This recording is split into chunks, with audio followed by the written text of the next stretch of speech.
जब मैं बेकसूर हूँ तो फिर सारी दुनिया में शोर किस बात का मचा हुआ है?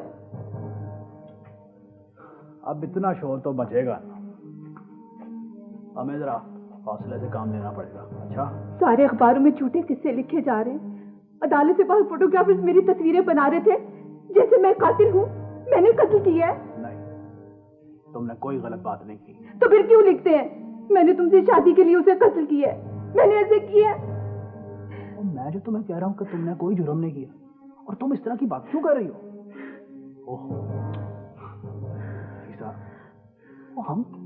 हम इंशाल्लाह बड़ी जल्दी बाइज्जत बरी होंगे, मत फिक्र करो। अब क्या बरी होना और सजा होना, सारी दुनिया में इश्तिहार लग गया हमारा।